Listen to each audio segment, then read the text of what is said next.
Hello students, this is Yunisha Goswami representing Shiv Jyoti Educational Group Kota.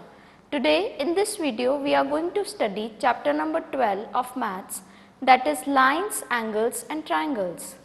Students, today in this video we are going to study chapter number 12, lines, angles and triangles. So now let's start with point. Now what is a point? A point is a dot. It is a simple dot. It has no shape or no size.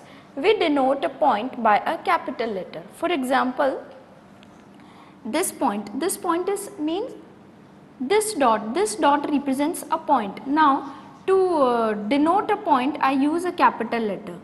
So if I am writing this, so it is representing point A, it is representing point B. We can use any capital letter we can use any English alphabet to represent a point.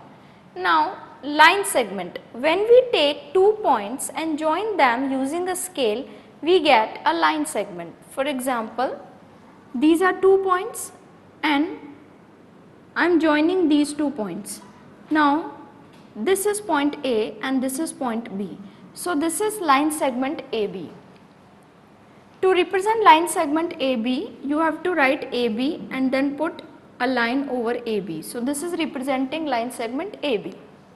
Now ray, a line segment that extends on one side, is called a ray. It has one endpoint. So this is a line segment, and if I am extending it in one direction, this is A and this is B. So this is ray AB. And how will I represent it? Ray AB. It is extending only in one direction. Okay, now line. A line segment that extends on both sides is called a line. It has no endpoints, means when I extend a line segment in both the direction, then I will get a line. So this is a line segment AB, and if I am extending it in both the directions, then what will I get? I will get a line. So a line is represented as AB, like this. Now lines are categorized into two main types, straight lines and curved lines. Now straight lines are further classified into three types. Vertical lines. Now vertical lines are represented like this. Slanting lines. Slanting lines are little bit tilt. They are represented like this. Next is horizontal lines. Horizontal lines are placed like this. So this is a horizontal line. Now curved lines. Curved lines are not straight. They are like this. So these are curved lines. Now the next part is angles. Now what is an angle? When two rays meet at a common end point, an angle is formed. Now these are two rays, ray AC and ray AB. They are meeting at a common point A. Then an angle is formed. Now here AC, this is representing the arm of an angle. Similarly AB is also arm of an angle, and this point A where these two rays are meeting, this is called the vertex of an angle. Now angles are classified into four types. Right angle. Now what is a right angle? The measure of right angle is 90 degree. An angle whose measure is 90 degree is called a right angle. Another one is acute angle. Acute angle is less than 90 degree. The measure of acute angle is more than 0 degree but less than 90 degree. So any angle which is between 0 degree and 90 degree is called an acute angle. Now obtuse angle. The measure of obtuse angle is more than 90 degree but less than 180 degree. So any angle whose measure is between 90 degree and 180 degree is an obtuse angle. Another one is straight angle. Now this is a straight angle. Here straight angle is formed on a straight line. This angle is called an straight angle. The measure of straight angle is 180 degree. Now here angle is represented as angle CAB. So how will I write? Angle CAB, or I can write it as angle BAC. This is how you have to represent an angle. Similarly, you can write angle PQR,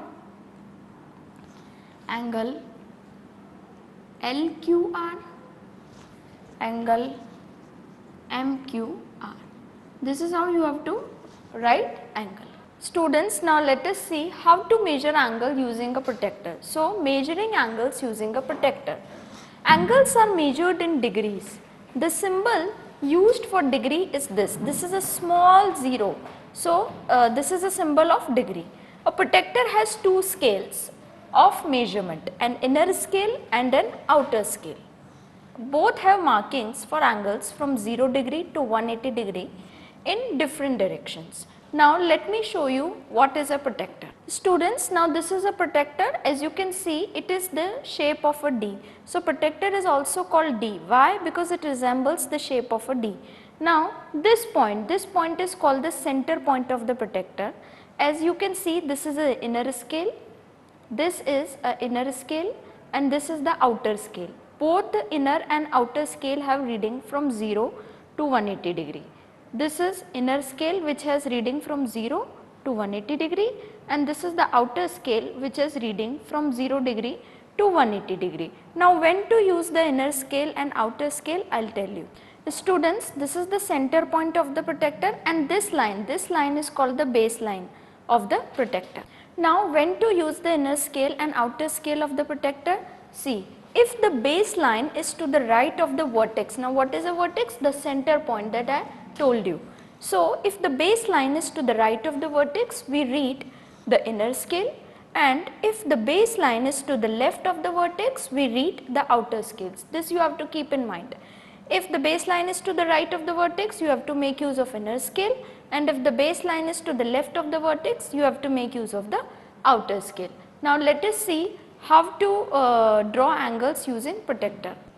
Students, now let us see exercise 12.1 given on page number 152 of your book.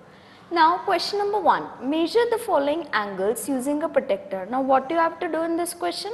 You are given the following angles, you have to measure them with the help of the protector. Now let us see A part. What you have to do? You have to keep this pointer, this center of the protector at this point O.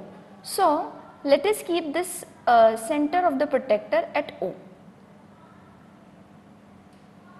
We have to overlap this baseline of the angle with the baseline of the protector.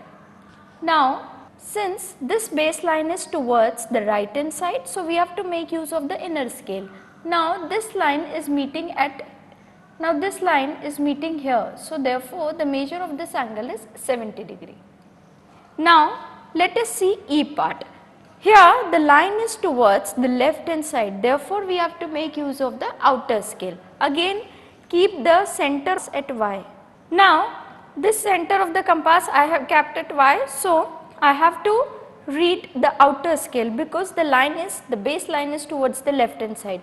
So starting from here, starting from 0 degree, I am reaching at 130 degree because this line is coming at 130 degree using the outer scale. Therefore, the measure of this angle is 130 degree. Students, now let us see question number 2 given on page number 152 of your book. Draw the following angles using a protector. Now you are given some measure of some angles. You have to draw them with the help of the protector, that is D. Now let us do B part. How to draw an angle? So now B part is 30 degree. How will you draw this 30 degree angle? What you have to do, first of all you have to draw a straight line. Okay, now this is a straight line you have drawn. Now mark this as point O. Now keep this center at O as I have placed like this. Now this 30 degree is coming over here, so draw a point at this line. Again join these two points.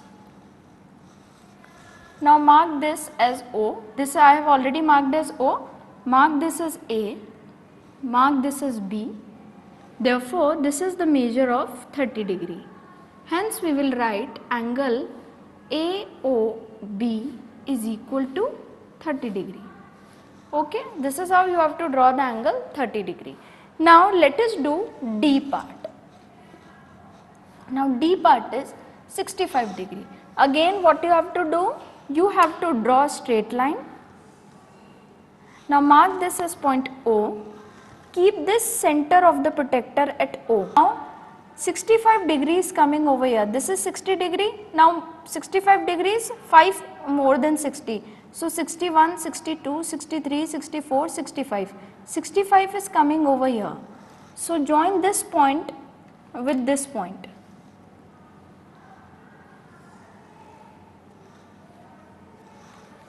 Now, mark this as P and this as Q. So, this is the measure of 65 degree. So, I will write angle POR is equal to 65 degree. Students, this is how you have to draw the angles with the help of the protector. With this, we have come to the conclusion of this video. I hope you understood well. Till then, take care, stay safe, stay home. Thank you.